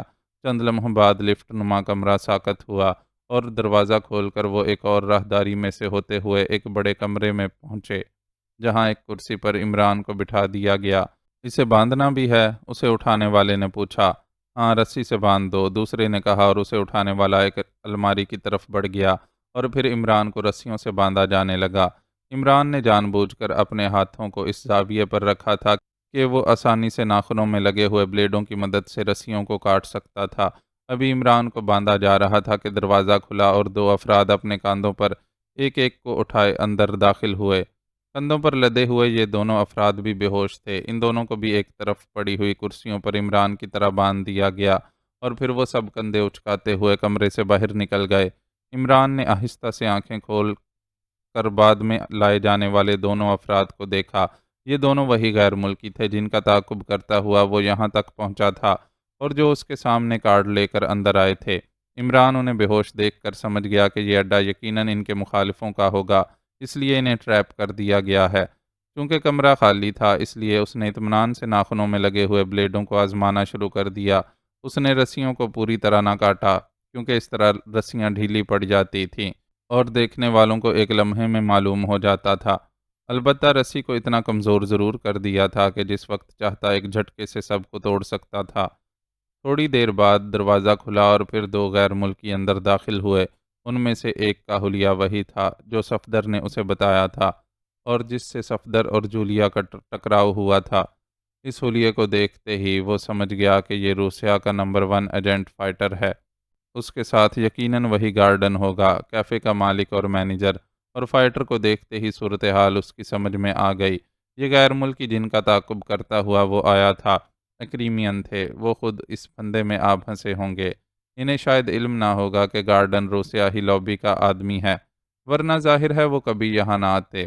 انہیں ہوش میں لے آؤ۔ فائٹر نے عمران اور ان غیر ملکیوں کو غور سے دیکھتے ہوئے کہا، سر میرا خیال ہے پہلے اس عمران کو ہوش میں لایا جائے۔ آپ اس سے گفتگو کر کے اس کا فیصلہ کر دیں، بعد میں گرام اور تھامس سے بات ہو جائے گی۔ فائٹر کے ساتھی نے تجویز پیش کرتے ہوئے کہا، اب انہوں نے زندہ تو یہاں سے باہر نہیں نکلنا، اس لیے اس احتیاط کی آخر کیا ضرورت ہے؟ گارڈن، تم ان تینوں کو ہوش میں لے آؤ، پھر میں دیکھتا ہوں کہ یہ کیا کہتے ہیں۔ عمران سے تو میں نے رسمی سی بات کرنی ہے، صرف تعارف کی حد تک، ورنہ اس سے کیا حاصل ہونا ہے؟ اصل بات چیت تو گرام سے ہونی ہے، فائٹر نے منہ بناتے ہوئے کہا، اور گارڈن نے سر ہلا دیا اور پھر اس نے ایک سوئچ بورڈ پر لگا ہوا بٹن دبا دیا۔ دوسرے لمحے ایک مشین گن بردار دروازے میں نمودار ہوا۔ انہیں ہوش میں لے آؤ، گارڈن نے اس سے مخاطب ہو کر کہا۔ اچھا جناب، مشین گن بردار نے کہا، اور پھر وہ تیزی سے کمرے میں موجود ایک الماری کی طرف بڑھا اور اس نے الماری کھول کر اس میں سے ایک شیشی نکالی، اور پھر پہلے وہ عمران کی طرف بڑھا۔ اس نے شیشی کا ڈھکن کھول کر شیشی عمران کی ناک سے لگا دی۔ شیشی میں کوئی تیز گیس بھری ہوئی تھی، اس لیے عمران کو ویسے بھی چھینک آ گئی، اور اس کے ساتھ ہی عمران نے آنکھیں کھول دیں اور حیرت سے ادھر ادھر دیکھنے لگا۔ وہ مشین گن بردار عمران سے ہٹ کر گرام اور تھامس کی طرف بڑھا۔ میں کہاں ہوں؟ عمران نے تعجب آمیز لہجہ بناتے ہوئے کہا۔ قبر میں، فائٹر نے مسکراتے ہوئے کہا۔ او، تو تم منکر نکیر ہو، کمال ہے۔ اللہ میاں نے منکر نکیر بھی یورپ سے ہی منتخب کرنے تھے۔ عمران نے برا سا منہ بناتے ہوئے کہا۔ او تم! اچانک گرام کی حیرت بھری آواز سنائی دی۔ ہاں گرام، مجھے اچھی طرح دیکھ لو، ایک بار پھر میرا تمہارا کراس ہو گیا ہے۔ فائٹر نے عمران کی بجائے گرام کی طرف بڑھتے ہوئے کہا۔ گارڈن، تم نے غداری کی؟ تھامس کی تلخ آواز سنائی دی۔ میں نے کوئی غداری نہیں کی دوست، وطن دنیا کی سب سے پیاری چیز ہے۔ اب یہ تمہاری بدقسمتی ہے کہ تم خود ہمارے پاس آن پھنسے اور ہمیں ڈھونڈنا نہ پڑا۔ گارڈن نے مسکراتے ہوئے کہا۔ تم کیا چاہتے ہو فائٹر؟ تمہارا ہمارا کیا جھگڑا ہے؟ گرام نے کہا۔ جھگڑے کے نتیجے میں تو تم یہاں موجود ہو گرام۔ تم اس نیوکلر لیبارٹری سے جو کچھ حاصل کرنا چاہتے ہو وہی ہمیں بھی چاہیے، فائٹر نے مسکرا کر جواب دیا۔ Nuclear laboratory? گرام نے لہجے میں حیرت بھرتے ہوئے کہا۔ اب حیرت کے اظہار کی ضرورت نہیں ہے، مادام یورشیا مجھے بتا چکی ہے، فائٹر نے مسکراتے ہوئے کہا۔ او، تو تم نے ہمارے مقامی ہیڈ کوارٹر پر حملہ کیا تھا؟ گرام نے چونکتے ہوئے کہا۔ ہاں، لیکن تم نے بھی بدلہ لے لیا، تم نے ہمارا ہیڈ کوارٹر جواب میں تباہ کر دیا۔ میں اس وقت وہیں موجود تھا لیکن نکل جانے میں کامیاب ہو گیا، اس کے بعد تم خود ہی یہاں چلے آئے، فائٹر نے جواب دیا۔ عمران بھی یہاں موجود ہے باس، اچانک تھامس نے گرام سے مخاطب ہو کر کہا، اور گرام چونک کر عمران کی طرف دیکھنے لگا۔ او، یہ یہاں کیسے آ گیا؟ یہ شخص میری سمجھ میں نہیں آیا، یا تو یہ مافوق الفطرت قوتیں رکھتا ہے یا پھر بدرو قسم کی کوئی چیز ہے، ہر جگہ یہ پہنچ جاتا ہے، گرام نے حیرت بھرے لہجے میں کہا۔ او گرام، تم جیسا شخص بھی اس سے مروب نظر آ رہا ہے، حیرت ہے اگر یہ ایسا ہوتا تو تمہیں یہاں رسیوں سے بندھا ہوا ملتا، ویسے یہ آیا تمہارے تعاقب میں تھا، فائٹر نے حیرت بھرے لہجے میں کہا۔ سنیے حضرات، میرے لیے آپس میں الجھنے کی ضرورت نہیں ہے، میں نے آپ دونوں کو ایک دوسرے کا ہیڈ کوارٹر تباہ کرتے دیکھا ہے اور مجھے خوشی ہوئی کہ آپ دونوں کی طاقت برابر کی ہے، فیصلہ ہار جیت کی بجائے برابری پر ہو گیا، عمران نے کہا۔ تمہاری تعریفیں میں نے بہت سنی ہیں لیکن میرے خیال میں پسماندہ ملکوں کے لوگ خواہ لوگوں کو ہیرو بنا ڈالتے ہیں، تم تو مجھے کسی حقیر مچھر کی طرح نظر آ رہے ہو، فائٹر نے برا سا منہ بناتے ہوئے کہا۔ اگر تم نے تاریخ پڑھی ہے تو تمہیں معلوم ہوگا کہ خدائی کا دعویٰ کرنے والے نمرود کو ایک مچھر نے ہی ہلاک کر دیا تھا، اس لیے مچھر کو حقیر سمجھنے والے تاریخ سے نابلد ہی ہوتے ہیں، اور تاریخ کے متعلق مشہور ہے کہ وہ اپنے آپ کو دہراتی ہے، اور جب وہ اپنے آپ کو دہراتی ہے تو پھر جوتے بھی کھانے پڑتے ہیں۔ عمران کی زبان کا چرخہ چل پڑا۔ دیکھو فائٹر، تمہارا ہمارا کوئی جھگڑا نہیں، تم اس کا خاتمہ کر دو، اس کے بعد ہم تم مل کر بھی بات طے کر سکتے ہیں۔ گرام نے فائٹر سے مخاطب ہو کر کہا، اگر میں اسے ہلاک کر دوں تو کیا تم مجھے یہ بتا دو گے کہ نیوکلر لیبارٹری سے تم کیا حاصل کرنا چاہتے ہو؟ فائٹر نے کہا، حاصل کرنا چاہتا ہوں؟ میں تو نیوکلر لیبارٹری کو تباہ کرنے کا مشن لے کر آیا ہوں اور بس۔ گرام نے برا سا منہ بناتے ہوئے کہا، گرام یہ مت سمجھو کہ میں تمہارا لحاظ کروں گا، اس لیے میرے سامنے جھوٹ بولنے کی ضرورت نہیں ہے۔ فائٹر نے کہا، اگر یہ لیبارٹری تباہ کرنا چاہتا تھا تو اس سے پوچھو کہ یہ اپنا آدمی لیبارٹری کے ایک آدمی کے روپ میں کیوں بھیجنا چاہتا تھا، جبکہ اسے اچھی طرح معلوم ہے کہ اس لیبارٹری میں کسی قسم کا کوئی اسلحہ نہیں لے جایا جا سکتا۔ عمران نے کہا، یہ ہمارا کام ہے کہ ہم اسلحہ کس طرح لے جاتے ہیں، تمہیں اس بارے میں سوچنے کی ضرورت نہیں ہے۔ گرام نے تلخ لہجے میں کہا، دیکھو گرام، تم گارڈن کے پاس اس لیے آئے تھے کہ تم اس کے ذریعے سیکرٹری وزارت سائنس ریسرچ کو اغوا کرانا چاہتے تھے، اس لیے یہ تباہی والی بات تو غلط ہے۔ اس اغوا کا مقصد یہ ہو سکتا ہے کہ تم اس لیبارٹری سے کچھ حاصل کرنا چاہتے ہو۔ مجھے صرف یہی بتا دو کہ تم وہاں سے کیا حاصل کرنا چاہتے تھے، اس کے بعد تم فارغ ہو۔ فائٹر نے کہا، اور اگر تم میرے ساتھ دوستی کر لو تو میں تمہیں بتا دیتا ہوں کہ یہ وہاں سے کیا حاصل کرنا چاہتا ہے، اور اگر تم چاہو تو میں تمہیں وہ چیز بھی مہیا کر سکتا ہوں۔ عمران نے کہا، او تمہیں معلوم ہے؟ فائٹر نے چونکتے ہوئے کہا، ہاں، یہ وہاں سے ویٹ حاصل کرنا چاہتا تھا۔ عمران نے سر ہلاتے ہوئے کہا، ویٹ؟ کیسا ویٹ؟ فائٹر نے حیران ہوتے ہوئے کہا، ویٹ کے معنی یعنی وزن۔ یہ بیچارہ ابھی گرام ہی ہے، وزن کی چھوٹی سی اکائی۔ یہ چاہتا ہے کہ کافی سارا وزن حاصل کر لے، کہ چلو کلو گرام ہی بن جائے۔ عمران نے بڑے معصوم سے لہجے میں جواب دیا، اور فائٹر بے اختیار ہنس پڑا۔ خوب، تمہارا یہ مزاح مجھے پسند آیا۔ ہاں تو گرام، اب مزید وقت ضائع کرنے کی ضرورت نہیں ہے، اگر تم چاہتے ہو کہ دوستی قائم رہے تو اصل بات بتا دو۔ فائٹر نے کہا، جو اصل بات تھی وہ میں نے بتا دی۔ گرام نے سخت لہجے میں کہا، او تو اس کا مطلب ہے کہ تم دوستی نہیں چاہتے ہو؟ چلو ایسے ہی صحیح، مجھے تو تم جانتے ہو میرا نام فائٹر ہے، میرے سامنے تو پتھر بھی بول پڑتے ہیں۔ فائٹر کا لہجہ گرام سے بھی زیادہ سخت ہو گیا۔ تمہیں غلط فہمی ہے فائٹر، یہ تو میں اس احمق کی وجہ سے یہاں پھنس گیا، ورنہ تم میری ہوا بھی نہ پا سکتے تھے۔ اور اب بھی گرام کو کمزور نہ سمجھنا۔ گرام نے ترکی بترکی جواب دیتے ہوئے کہا، تم یہاں کر بھی کیا سکتے ہو؟ میں تمہاری اکڑ فواں بھی نکال دیتا ہوں۔ گارڈن، ایک خنجر مجھے دو۔ فائٹر نے کرخت لہجے میں کہا، اوہو، بڑے تھرڈ کلاس انداز میں سوچ رہے ہو، مجھے تم سے یہ توقع نہ تھی۔ گرام نے مضحکہ اڑاتے ہوئے کہا، فائٹر کبھی تھرڈ کلاس انداز میں نہیں سوچ سکتا، میں تو صرف تمہاری ایک رگ کا تھوڑا سا خون نکالوں گا اور پھر تم خود ہی طوطے کی طرح بول پڑو گے۔ فائٹر نے مسکراتے ہوئے کہا، خون بول پڑے گا یا گرامو فون بول پڑے گا؟ عمران نے لقمہ دیتے ہوئے کہا، سنو گرام، میں تمہیں تفصیل سے بتاتا ہوں تاکہ تمہیں معلوم ہو جائے کہ میں کیا کرنا چاہتا ہوں۔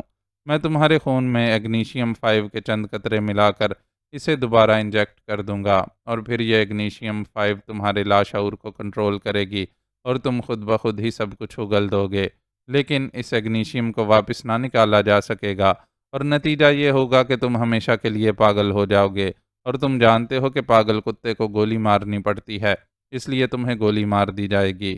فائٹر نے کہا، اور عمران نے دیکھا کہ گرام کے چہرے پر پہلی بار گھبراہٹ طاری ہو گئی۔ لیکن ایگنیشیم 5 تمہیں کہاں سے ملے گی؟ یہ تو نایاب ہے۔ گرام نے کہا، او اس کا مطلب ہے تم جانتے ہو اس کے بارے میں؟ مجھے تمہارے یہاں آنے کی اطلاع روسیا سے چلنے سے پہلے مل گئی تھی، اور میں جانتا تھا کہ تم نمبر 1 ایجنٹ ہو، تم پر کسی قسم کا تشدد کام نہیں آ سکتا، نہ ہی مائنڈ چیکنگ مشین سے تم سے کچھ اگلوایا جا سکتا ہے، کیونکہ تمہیں اس کی باقاعدہ تربیت دی گئی ہے۔ صرف یہی ایک ایسا راستہ ہے ایگنیشیم 5 کا جس کے آگے تم بے بس ہو سکتے ہو، اس لیے میں اسے اپنے ہمراہ لایا تھا۔ فائٹر نے کہا، سنو، اگر میں تمہیں بتا دوں تو پھر تمہارا ہمارے ساتھ کیا سلوک ہوگا؟ گرام نے کچھ سوچتے ہوئے پوچھا، تم کیا سلوک چاہتے ہو؟ فائٹر نے کہا، دیکھو یہ تو اپنے اپنے مشن کی بات ہے، ہم نے بھی کوشش کرنی ہے اور تم نے بھی۔ میرا یہ وعدہ ہے کہ اگر تم اسے حاصل کرنے میں کامیاب ہو گئے تو میں تمہارے آڑے نہیں آؤں گا، اور اگر میں کامیاب ہو جاؤں تو تم آڑے نہیں آؤ گے۔ گرام نے کہا، ٹھیک ہے، مجھے منظور ہے۔ فائٹر نے سر ہلاتے ہوئے کہا، تو سنو، نیوکلر لیبارٹری میں ایک فارمولہ تیار کیا جا رہا ہے جس کا کوڈ نیم ہاٹ ناٹ ہے۔ ہم نے یہ فارمولہ حاصل کرنا ہے۔ گرام نے کہا، یہ کس قسم کا فارمولہ ہے؟ فائٹر نے چونکتے ہوئے پوچھا، اور گرام نے اسے تفصیل بتا دی کہ پانی کو طاقت میں بدلنے کا یہ ایک ایسا فارمولہ ہے جس کے بعد خلائی دوڑ میں ایک انقلاب آ جائے گا۔ اوہ ٹھیک ہے، لیکن تم نے ابھی کہا ہے کہ یہ فارمولہ تیار کیا جا رہا ہے، اس کا مطلب ہے یہ مکمل نہیں ہوا، فائٹر نے کہا، اور عمران اس کی ذہانت کا قائل ہو گیا۔ ہاں، تمہارا آئیڈیا درست ہے، اس فارمولے کو تیار کرنے والے سائنسدان کا نام اے رشید ہے۔ ہمارا پروگرام ہے کہ فارمولہ ماں اس سائنسدان کے حاصل کر لیا جائے اور پھر اسے اپنی لیبارٹری میں مکمل کرایا جائے۔ گرام نے کہا، تمہاری آنکھیں بتا رہی ہیں کہ تم سچ بول رہے ہو، لیکن یہ فارمولہ اتنا اہم ہے کہ اب یہ کسی صورت بھی اکریمیا کے پاس نہیں جا سکتا۔ اس کا صحیح حقدار روسیا ہے، صرف روسیا، اس لیے تم آرام کرو۔ فائٹر نے بڑے طنزیہ انداز میں مسکراتے ہوئے کہا، اور پھر اس نے پیچھے ہٹنے کے لیے قدم بڑھائے۔ اس کا خیال تھا کہ پیچھے ہٹ کر وہ ان پر فائرنگ کا حکم دے گا کہ اچانک گرام اپنی جگہ سے اچھلا اور دوسرے لمحے فائٹر اس کے بازوؤں میں جکڑا ہوا دیوار کے ساتھ جا لگا۔ کمرے میں فائٹر کے علاوہ گارڈن اور ایک مسلح شخص تھا۔ اس مسلح شخص نے انتہائی تیزی سے مشین گن سیدھی کی جبکہ گارڈن سوئچ بورڈ کی طرف دوڑا، مگر اسی لمحے عمران نے اپنی جگہ سے چھلانگ لگائی اور دوسرے لمحے مشین گن بردار چیختا ہوا گارڈن سے ٹکرایا اور وہ دونوں ایک دوسرے سے ٹکرا کر زمین پر گرے جبکہ مشین گن اب عمران کے ہاتھوں میں پہنچ چکی تھی، اور پھر مشین گن کی مخصوص ریٹ ٹیٹ سے کمرہ گونج اٹھا اور اس کے ساتھ ہی ٹکرا کر اٹھنے کی کوششوں میں مصروف گارڈن اور اس کا ساتھی چیختے ہوئے فرش پر گرے اور پھر پانی سے نکلی ہوئی مچھلی کی طرح تڑپنے لگے۔ مشین گن سے نکلنے والی گولیوں کی بوچھاڑ نے دونوں کو چھلنی کر دیا تھا۔ عمران مشین گن سنبھالے تیزی سے دروازے کے سامنے کھڑا ہو گیا۔ اب مجھے کوئی اعتراض نہیں کہ یہ فارمولہ اکریمیا لے جاتا ہے یا روسیا، آپس میں فیصلہ کر لو، عمران نے بڑے مطمئن انداز میں کہا۔ اسی لمحے گرام کے بازوؤں کو حرکت ہوئی اور فائٹر اس کے ہاتھوں پر اٹھتا ہوا بجلی کسی تیزی سے عمران کی طرف آیا۔ گرام نے فائٹر کو اٹھا کر عمران پر مارنے کی کوشش کی تھی، لیکن ظاہر ہے عمران اب اتنا غافل تو نہیں ہو سکتا تھا۔ وہ نہ صرف تیزی سے ایک طرف ہٹا بلکہ اس کی لات پوری قوت سے اپنے پر گرتے ہوئے فائٹر کے کولہے پر پڑی اور فائٹر چیختا ہوا اسی طرح دوبارہ گرام سے جا ٹکرایا جیسے گیند دیوار سے ٹکرا کر واپس جاتی ہے، اور وہ دونوں ایک دوسرے سے ٹکرا کر نیچے گرے۔ اسی لمحے فائٹر کی لات حرکت میں آئی اور گرام چیختا ہوا دیوار سے ٹکرایا۔ فائٹر نے اٹھ کر اس پر چھلانگ لگائی، مگر اسی لمحے گرام تیزی سے جھکائی دے کر ایک طرف ہوا اور فائٹر پوری قوت سے دیوار سے ٹکرا کر نیچے گرا ہی تھا کہ گرام کے ہاتھوں میں خنجر کی چمک لہرائی اور کمرے میں فائٹر کی تیز چیخ گونج اٹھی۔ خنجر فائٹر کے سینے میں ترازو ہو چکا تھا۔ یہ وہی خنجر تھا جس سے فائٹر گرام کی رگ کاٹنا چاہتا تھا۔ فائٹر کا جسم ایک لمحے کے لیے تڑپا، دوسرے لمحے اس کے ہاتھ پیر سیدھے ہوتے چلے گئے۔ دل میں گھس جانے والے خنجر نے اسے پوری طرح تڑپنے کی بھی مہلت نہ دی تھی۔ گرام خنجر مار کر تیزی سے اٹھا اور ایک بار پھر اس کے ہاتھ میں بجلی سی لہرائی، لیکن عمران اس سے بھی زیادہ تیزی سے جھکا اور ایک پتلی سی چھری عمران کے سر کے عین اوپر سے گزر کر پچھلی دیوار سے جا ٹکرائی۔ گرام نے یہ خنجر اٹھتے ہوئے اپنی جراب سے کھینچا تھا۔ نیچے جھکتے ہوئے عمران نے مشین گن کا ٹریگر دبا دیا اور خنجر مار کر سیدھا ہوتا ہوا گرام اچھل کر پشت کے بل فرش پر گرا۔ گولیاں اس کے سینے پر پڑی تھیں، اس کی آنکھیں پھیلتی چلی گئیں اور چند ہی لمحوں بعد وہ بھی فائٹر سے جا ملا۔ تھامس کرسی پر بندھا بیٹھا آنکھیں پھاڑ پھاڑ کر یہ تماشا دیکھ رہا تھا۔ اس کا رنگ زرد پڑ گیا تھا۔ ہاں مسٹر تھامس، اب تمہارا کیا پروگرام ہے؟ عمران نے بڑے تلخ لہجے میں تھامس سے مخاطب ہو کر کہا، اور تھامس بے بسی سے ہونٹ بھر کر رہ گیا۔ اس کا منہ کھلا ضرور، لیکن اس کے منہ سے کوئی آواز نہ نکلی۔ عمران تیزی سے فائٹر کی طرف بڑھا اور پھر اس نے فائٹر کے سینے سے خنجر کھینچ لیا اور تھامس کی طرف خنجر اٹھائے بڑھنے لگا۔ مجھے مت مارو، تھامس نے انتہائی خوف زدہ لہجے میں کہا۔ سنو تھامس، اگر تم زندگی چاہتے ہو تو مجھ سے تعاون کرو، ورنہ، عمران نے اس کے قریب پہنچ کر کہا۔ میں تعاون کروں گا، مجھے مت مارو، تھامس نے ہکلاتے ہوئے کہا، اور عمران نے خنجر کی مدد سے اس کی رسیاں کاٹ دیں۔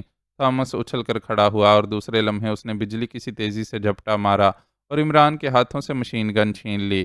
عمران شاید اس کی حالت کے پیش نظر اس سے اس حرکت کی توقع نہ کر پا رہا تھا، اس لیے تھامس اس کے ہاتھوں سے مشین گن چھیننے میں کامیاب ہو گیا۔ لیکن عمران نے تیزی سے گھوم کر اس کے پہلو میں لات ماری اور تھامس مشین گن سمیت اچھل کر اس دروازے سے جا ٹکرایا جس کے سامنے عمران چند لمحے پہلے موجود تھا۔ تھامس نے نیچے گرتے ہی گھوم کر مشین گن کا فائر عمران پر کرنے کی کوشش کی، لیکن اسی لمحے عمران کے ہاتھ میں موجود خنجر کمان سے نکلے ہوئے تیر کی طرح اس کے حلق میں گھس گیا اور تھامس ذبح کی ہوئی بکری کی طرح وہیں دروازے کے پاس ہی پھڑکنے لگا۔ مشین گن اس کے ہاتھ سے نکل گئی تھی۔ عمران نے آگے بڑھ کر اس کی ایک ٹانگ پکڑی اور اسے اندر کی طرف کھینچ لیا۔ وہ نہیں چاہتا تھا کہ اس کا خون دروازے سے باہر جائے اور اس طرح باہر موجود مسلح لوگوں کو اندر ہونے والی صورتحال کا علم ہو سکے۔ ابھی تو ساؤنڈ پروف کمرے کی وجہ سے اندرونی حالات کا کسی کو پتہ نہ چل سکا تھا۔ عمران نے اسے اندر کھینچ کر مشین گن ہاتھ میں پکڑی اور پھر ادھر ادھر دیکھنے لگا۔ اس نے کمرے میں موجود الماریوں کو کھول کھول کر چیک کرنا شروع کر دیا، لیکن اسے کہیں بھی میک اپ باکس نہ مل سکا۔ پہلے اس نے یہی سوچا تھا کہ گارڈن یا اس کے ساتھی کا میک اپ کر کے یہاں سے نکل جائے گا۔ اسی لمحے عمران کو BL11 ٹرانسمیٹر کا خیال آ گیا۔ وہ تیزی سے آگے بڑھا اور اس نے دروازے کو اندر سے چٹکنی لگا دی اور پھر اس نے اپنے کوٹ کی خفیہ جیب سے BL11 ٹرانسمیٹر نکالا اور اس کا بٹن دبا دیا۔ اس کی چونکہ تلاشی نہ لی گئی تھی اس لیے ٹرانسمیٹر اس کی جیب میں موجود تھا۔ بٹن دبنے کے چند لمحوں بعد ہی ٹرانسمیٹر سے سیٹی کی آواز نکلنے لگی۔ عمران کو اتنی جلدی کسی سے رابطے کی توقع نہ تھی کیونکہ BL11 ٹرانسمیٹر محدود ہی طے عمل کا ٹرانسمیٹر تھا، لیکن سیٹی کی آواز سنتے ہی وہ چونک پڑا۔ Hello hello, Imran calling over. سیٹی کی آواز سنتے ہی عمران نے کہا، یس صدیقی اٹینڈنگ اوور۔ چند لمحوں بعد ہی دوسری طرف سے صدیقی کی آواز سنائی دی۔ صدیقی تم کہاں ہو؟ اوور، عمران نے چونک کر پوچھا۔ میں کیفے ڈی ایگان کے باہر ہوں، آپ میرے سامنے اندر گئے اور میں آپ کی طرف سے اطلاع کا منتظر تھا۔ اوور، صدیقی نے جواب دیا۔ مگر تم یہاں کیسے پہنچے؟ اوور، عمران نے حیرت بھرے لہجے میں پوچھا۔ عمران صاحب، میں نے اس غیر ملکی کو چیک کر لیا تھا، وہ مقامی آدمی کے میک اپ میں خیابان ہاسٹل سے باہر نکلا تھا۔ میں اسے شاید نہ پہچان سکتا لیکن وہ اپنی کار کی طرف بڑھا، لیکن پھر مجھ پر نظریں پڑتے ہی وہ ٹھٹک کر رکا اور کار کی طرف جانے کی بجائے باہر نکلنے لگا۔ جب وہ میرے سامنے سے گزرا تو میں نے اس کا میک اپ چیک کر لیا، لیکن میں نے اسے شناخت نہ کرنے کا تاثر دیا تاکہ وہ مجھ سے مطمئن ہو جائے، اور پھر جب وہ ٹیکسی میں بیٹھ کر آگے بڑھ گیا تو میں نے اس کا احتیاط سے تعاقب کیا۔ وہ کیفے ڈی ایگان میں آیا، اس کے بعد آپ فاکسی میں وہاں پہنچے، تب سے میں آپ کی طرف سے اطلاع کا منتظر ہوں۔ اوور، صدیقی نے تفصیل بتاتے ہوئے کہا۔ گڈ، ویری گڈ، ایسا کرو فوراً X2 کو کال کرو، اسے میری طرف سے اطلاع دے دو کہ وہ ٹیم کو فوراً کیفے ڈی ایگان پر چھاپا مارنے کا حکم دے دے۔ میں اندر کہیں تہہ خانے میں موجود ہوں اور مجرم میرے سامنے قتل ہوئے پڑے ہیں۔ اگر تم اس ٹرانسمیٹر پر نہ ملتے تو مجھے خاصی دشواری ہو جاتی۔ اوور، عمران نے مطمئن لہجے میں کہا۔ بہتر سر، اوور، دوسری طرف سے صدیقی نے مستعد لہجے میں کہا، اور عمران نے اوور اینڈ آل کہہ کر ٹرانسمیٹر بند کر دیا۔ اب اس کے چہرے پر اطمینان کے آثار موجود تھے۔ وہ بڑے مزے سے مشین گن سنبھالے کرسی پر بیٹھ گیا اور یوں ہلکے سروں میں سیٹی بجانے لگا جیسے وہ کوئی دلچسپ فلم دیکھنے آیا ہو۔ مشن تو ختم ہو ہی گیا تھا، اب مسئلہ صرف اس فارمولے اور سائنسدان کی حفاظت کا تھا، اور یہ کام وہ بخوبی کر سکتا تھا، اس لیے ظاہر ہے سوائے سیٹی بجانے کے اور کیا کر سکتا تھا۔ ہاٹ ناٹ یعنی سخت گانٹھ آسانی سے کھل گئی تھی، اور اس سخت گانٹھ کو کھولنے میں اس کا اپنا دخل انتہائی کم رہا تھا۔ یہ کام گرام اور فائٹر نے آپس میں لڑ کر ہی نپٹا لیا تھا۔ آخر دونوں ہی نمبر 1 ایجنٹ تھے، اور ظاہر ہے نمبر 1 ایجنٹوں کے لیے گانٹھ کھولنا کیا مشکل ہو سکتا ہے۔ البتہ یہ ان دونوں کی بدقسمتی تھی کہ گانٹھ کھولنے کا یہ مظاہرہ انہوں نے عمران کے سامنے کرنے کی کوشش کی تھی، اور نتیجے میں ان کے اپنے جسم اور روح کی گانٹھ کھل گئی تھی، اور ظاہر ہے جس جسم اور روح کی گانٹھ کھل جائے تو عمران بیچارہ سوائے سیٹی بجانے کے اور کیا کر سکتا تھا۔ چنانچہ وہ اپنے ساتھیوں کے انتظار میں بیٹھا سیٹی بجائے چلا جا رہا تھا۔ معزز ناظرین و سامعین، لائک، کمنٹس اور شیئر ضرور کریں، شکریہ۔